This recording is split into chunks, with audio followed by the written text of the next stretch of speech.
Perkenalkan, kami dari kelompok 4. Pada kali ini kami akan membahas mengenai SA700 tentang perumusan suatu opini dan pelaporan atas laporan keuangan. Ruang lingkup dari SA700 mengatur tanggung jawab auditor terkait opini atas laporan keuangan, serta mengatur bentuk dan isi laporan auditor yang diterbitkan sebagai hasil audit atas laporan keuangan. SA700 berlaku efektif bagi emiten pada tanggal 1 Januari 2013, sedangkan untuk entitas selain emiten berlaku pada 1 Januari 2014. Nah, selanjutnya tujuan dari SA700 ini yang pertama itu untuk merumuskan suatu evaluasi atas kesimpulan yang ditarik dari bukti audit yang diperoleh. Yang kedua, untuk menyatakan suatu opini secara jelas melalui suatu laporan tertulis yang juga menjelaskan basis untuk opini. Selanjutnya kami akan membahas mengenai beberapa definisi. Yang pertama yaitu laporan keuangan bertujuan umum. Nah, maksudnya adalah di mana laporan keuangan itu disusun berdasarkan kerangka bertujuan umum.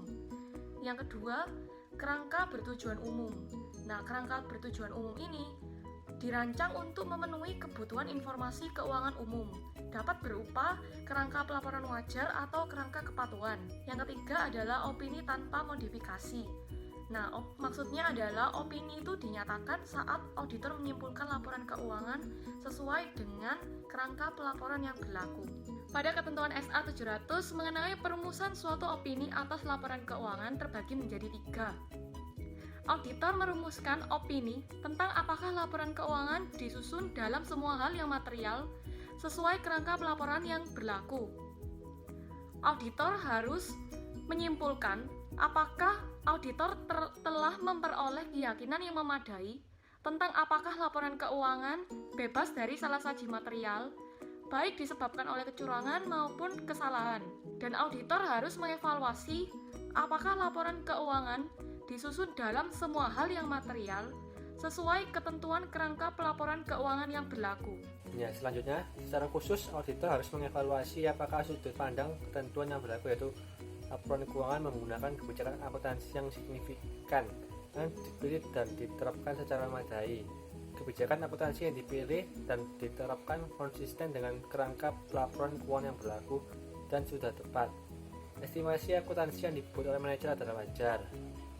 Informasi yang disajikan dalam laporan keuangan adalah relevan, dapat diandalkan, dapat diperbandingkan, dan dapat dipahami.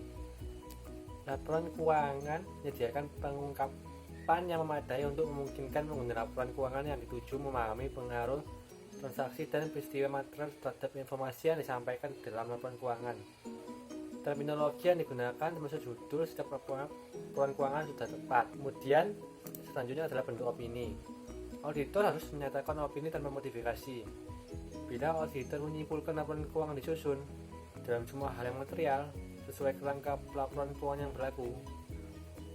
Apabila laporan keuangan disusun secara kerangka penyajian wajar tidak mencapai penyajian wajar, auditor harus berdiskusi dengan manajemen dan tergantung ketentuan kerangka pelaporan keuangan yang berlaku serta bagaimana penyelesaiannya. Ketika laporan keuangan disusun secara kerangka kepatuhan, auditor tidak diharuskan mengevaluasi apakah laporan mencapai penyajian wajar. Selanjutnya adalah laporan auditor. Berikut ini merupakan hal-hal yang terdapat pada laporan auditor. Antara lain yang pertama adalah judul. Judul ini mengindikasikan bahwa laporan tersebut adalah laporan auditor independen. Yang kedua adalah pihak yang dituju sesuai dengan ketentuan perikatan. Kemudian adalah paragraf pendahuluan. Paragraf pendahuluan harus mengidentifikasi entitas yang diaudit, menyatakan laporan yang diaudit, mengidentifikasi judul laporan dan menjadi bagian laporan keuangan. Kemudian ada tanggung jawab manajemen laporan keuangan, yaitu menjelaskan tanggung jawab manajemen terkait penyusunan laporan keuangan. Kemudian ada tanggung jawab auditor. Kemudian ada opini auditor. Tentunya ada tanggung jawab laporan lainnya yang harus dinyatakan dalam suatu bagian terpisah dalam laporan auditor. Kemudian ada tanda tangan auditor. Kemudian ada tanggal laporan audit, ada alamat auditor, dan terakhir adalah bentuk buku laporan auditor tanpa modifikasian. Bentuk baku laporan audit independen tanpa modifikasi dilakukan berdasarkan standar audit yang ditetapkan oleh IAPI terhadap laporan keuangan yang disusun sesuai dengan suatu kerangka pelaporan keuangan yang berlaku umum di Indonesia yang merupakan kerangka penyajian wajar. Laporan auditor yang diterapkan oleh peraturan perundang-undangan. Jika auditor diharuskan oleh peraturan perundang-undangan suatu yurisdiksi tertentu untuk menggunakan suatu susunan atau kata-kata tertentu dalam laporan auditor, maka laporan auditor harus merujuk pada SA yang ditetapkan oleh IAP hanya jika laporan auditor tersebut mencakup unsur-unsur berikut. Yang pertama adalah judul, kedua pihak yang dituju, ketiga adalah paragraf pendahuluan, keempat tanggung jawab manajemen, kelima tanggung jawab auditor, keenam opini audit, ketujuh tanda tangan auditor, kedelapan tanggal laporan audit, dan yang terakhir adalah alamat auditor. Lalu ada laporan auditor atas audit berdasarkan suatu yurisdiksi tertentu dan SA yang ditetapkan oleh IAP secara bersamaan. Auditor bisa merujuk kedua SA tersebut secara bersamaan jika yang pertama tidak ada konflik antara SA yang menyebabkan perumusan opini berbeda, dan yang kedua adalah laporan auditor sekurang-kurangnya memiliki seluruh unsur yang disebutkan sebelumnya dari judul sampai dengan alamat auditor. Selanjutnya, informasi tambahan bersamaan dengan laporan keuangan. Informasi tambahan yang tidak diharuskan oleh kerangka pelaporan, yaitu penyajiannya harus dapat dibedakan dengan jelas dari laporan keuangan auditan. Informasi tambahan yang tidak diharuskan oleh kerangka pelaporan, tetapi merupakan bagian integral dari laporan keuangan, harus dicakup opini auditor. Informasi tambahan di luar laporan keuangan pokok dan tidak diperlukan untuk menghasilkan laporan keuangan yang wajar, disajikan sebagai lampiran laporan keuangan pokok. Selanjutnya, dalam informasi tambahan, tujuan auditor adalah untuk mengevaluasi penyajian informasi dan melaporkan kewajaran. Definisi informasi di luar laporan keuangan pokok yaitu yang disajikan sebagai lampiran dari laporan keuangan pokok. Syarat menyatakan opini pada informasi tambahan adalah informasi tambahan berkaitan langsung dengan catatan yang mendasari penyusunan laporan keuangan. Informasi tambahan berkaitan dengan periode yang sama dengan laporan keuangan. Opini auditor atas laporan keuangan bukan opini tidak wajar atau opini tidak menyatakan pendapat.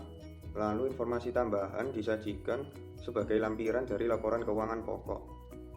Dalam informasi tambahan, auditor harus memperoleh kesepakatan manajemen bahwa manajemen bertanggung jawab untuk menyusun informasi tambahan sesuai kriteria yang berlaku, memberikan representasi tertulis kepada auditor, mencantumkan laporan auditor atas informasi tambahan pada setiap dokumentasi berisi informasi tambahan tersebut, lalu menyajikan informasi tambahan sebagai lampiran dari laporan keuangan pokok. Prosedur dalam mengukur kewajaran informasi tambahan, yaitu menanyakan tujuan disajikannya informasi tambahan beserta kriteria yang digunakan dalam menyusun informasi tersebut, lalu menentukan kesesuaian dengan kriteria yang berlaku, lalu mendapatkan pemahaman tentang metode penyusunan informasi tersebut, lalu membandingkan dan merekonsiliasi informasi tambahan dengan catatan lainnya, lalu menanyakan asumsi manajemen, lalu mengevaluasi ketetapan dan kelengkapan informasi tambahan, dan meminta representasi tertulis dari manajemen. Informasi tambahan. Auditor tidak bertanggung jawab atas peristiwa setelah periode pelaporan berkaitan dengan informasi tambahan, kecuali jika ada informasi yang menjadi perhatian auditor. Sebelum laporan auditor diterbitkan, atau setelah penerbitan laporan auditor yang seandainya informasi tersebut diketahui auditor pada tanggal laporan auditor akan menyebabkan auditor merevisi laporannya. Jika entitas menyajikan informasi tambahan sebagai lampiran dari LK pokok, auditor harus melaporkan informasi tersebut dalam paragraf hal lain. Unsur-unsur yang harus ada dalam paragraf hal lain adalah pernyataan bahwa audit dilakukan untuk tujuan perumusan opini LK secara keseluruhan. Lalu yang kedua ada informasi tambahan bukan bagian dari LK yang diharuskan menurut kerangka pelaporan keuangan yang berlaku. Yang ketiga, informasi tambahan merupakan tanggung jawab manajemen. Lalu yang keempat, informasi tambahan telah menjadi objek prosedur audit. Lalu yang kelima, informasi tambahan disajikan secara wajar atau wajar kecuali pada bagian tertentu. Lalu, dalam melakukan prosedur pemberian opini audit, jika auditor menyimpulkan terdapat informasi tambahan yang mengandung salah saji material yang berhubungan dengan laporan keuangan, maka auditor harus mendiskusikan hal tersebut kepada manajemen sehingga manajemen dapat melakukan revisi bentuk baku laporan auditor independen tanpa memodifikasi tentang laporan keuangan konsolidasian dalam bahasa Inggris maupun bahasa Indonesia. Nah, itu tuh terdiri dari 9 hal. Yang pertama itu entitas pelapor bukan merupakan emiten, lalu yang kedua laporan keuangan pokok merupakan laporan keuangan konsolidasian, yang ketiga kerangka pelaporan yang digunakan adalah standar akuntansi keuangan Indonesia, lalu yang keempat tidak ada kewajiban laporan lainnya dari auditor selain atas audit laporan keuangan. Nah, yang kelima tidak ada paragraf penekanan suatu hal, yang keenam informasi tambahan merupakan informasi di luar laporan keuangan yang tidak diharuskan menurut standar akuntansi keuangan. Lalu yang ketujuh, informasi tambahan disajikan berupa lampiran. Lalu yang kedelapan, auditor ditugaskan untuk menyatakan opini atas kewajaran penyajian informasi tambahan baik bagian kepada laporan keuangan pokok secara keseluruhan. Lalu yang kesembilan, laporan auditor menggunakan pendekatan korespondensi.